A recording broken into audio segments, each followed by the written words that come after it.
નમસ્કાર દર્શક મિત્રો, હું Prakash Desai, editor in chief, SPP Bharat ન્યૂઝમાં આપનું સ્વાગત કરું છું. કોઈ પરિચયના મોહતાજ ન હોય એવા એજ્યુકેશન ક્ષેત્રે નામાંકિત તેમજ આગવી પ્રતિભા ધરાવતા શ્રી હિરેન બી દેસાઈ, સીસી શાહ ઇંગ્લિશ હાઈસ્કૂલના નિવૃત્ત આચાર્ય અને ફરજ દરમિયાન નેશનલ કક્ષાના અને શહેર, રાજ્ય કક્ષાના એવોર્ડો પ્રાપ્ત કર્યા છે. સાથે સાથે તેઓ કવિ તથા નવલકથાકાર હોવા સાથે વિશેષ વ્યક્તિત્વના ધની છે. આજરોજ શ્રી હિરેન દેસાઈ 15 ઓગસ્ટ અને 78 સ્વાતંત્ર્ય દિનની ઉજવણીના અવસરે લોકભારતી શાળા, સુરત ખાતે ધ્વજવંદન કાર્યક્રમમાં મુખ્ય મહેમાન તરીકે હાજરી આપી હતી. ધ્વજ ફરકાવ્યા બાદ વિદ્યાર્થીઓએ દેશભક્તિ પર આધારિત ગીતો અને નૃત્યો રજૂ કર્યા હતા. આ પ્રસંગે શ્રી હિરેન દેસાઈએ વિદ્યાર્થીઓને ખૂબ જ પ્રેરણાદાયક પ્રવચન આપ્યું હતું. શ્રી હિરેન દેસાઈ એસપીપી ભારત ન્યૂઝ ચેનલમાં એક સિનિયર પત્રકારનું મહપદ પણ ધરાવે છે અને ટૂંક સમયમાં એજ્યુકેશન બાબતે સમગ્ર સુરત શહેર અને જિલ્લામાં વિશેષ કાર્યક્રમોનું આયોજન એસપીપી ભારત ન્યૂઝ ચેનલના માધ્યમથી કરશે, જેનો લાભ સમગ્ર દેશ દુનિયા લઈ શકશે. ખાસ report Prakash Desai, editor in chief, SPP Bharat news.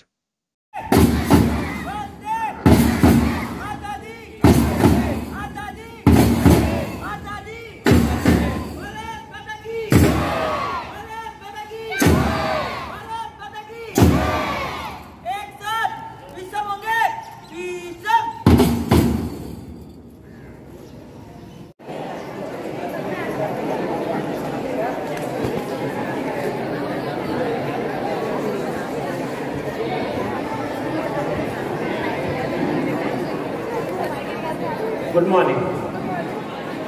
ફક્ત 5 મિનિટ, વધારે બોર નહીં કરું. 5 મિનિટ શાંતિથી સાંભળજો.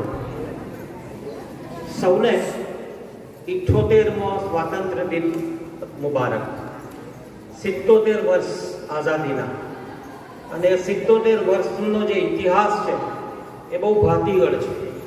શહાદતનો ઇતિહાસ, બલિદાનનો ઇતિહાસ, ત્યાગ અને વૈરાગ્યનો ઇતિહાસ.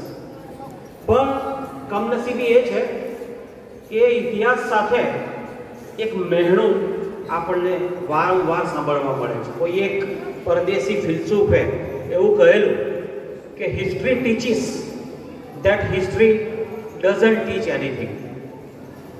સમજ પડી ને? ઇતિહાસ એવું શીખવે છે કે આપણે ઇતિહાસમાંથી કશું જ શીખ્યા નથી, પણ ખરેખર એવું નથી. આપણો જે ઇતિહાસ છે એ શહાદતના ઇતિહાસમાંથી આપણે જે શીખવાનું છે તે ખમીરી છે. અને એ ખમીરી એટલે જેવી તેવી ખમીરી નહીં. એક લશ્કરનો સૈનિક લડીને પોતાની જાં ફેસાની કરે એ ખુમારીની વાત છે. આપણામાં એ ખુમારી આવવી જોઈએ. એ શહીદના મા બાપ એને ગુમાવ્યા પછી કયા પ્રકારની ખુમારી દાખવી શકે છે એનું એક નાનું સાચું ઉદાહરણ આપો. સત્ય ઘટના છે. એક લશ્કરના સૈનિકનું મોરચા ઉપર અવસાન થયું. દુશ્મનની ગોળી વાગી અને એ અવસાન પામ્યો.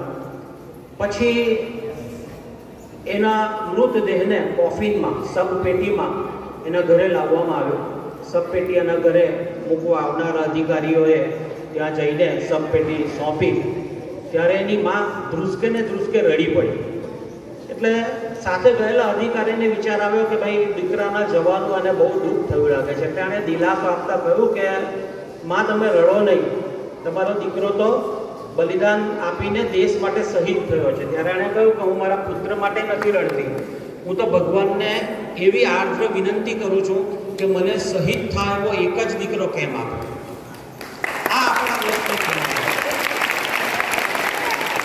એ કુમારી તમારે કેળવવી હોય તો તમારે સફળતા પ્રાપ્ત કરવી પડે અને એ સફળતા તમારે ખુદની સામેની સફળતા છે. આપણે ઘણા બધા લાલચો સામે લડવું પડે છે, ઘણી બધી તકલીફોનો સામનો કરવો પડે છે.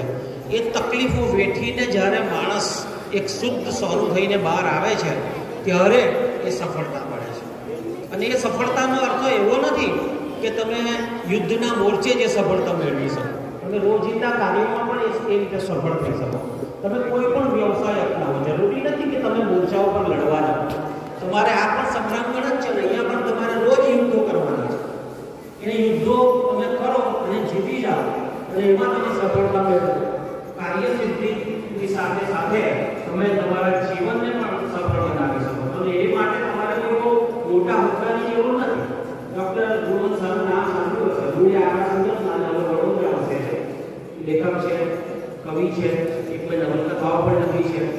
એમણે એક વખત બહુ સુંદર વાત કરી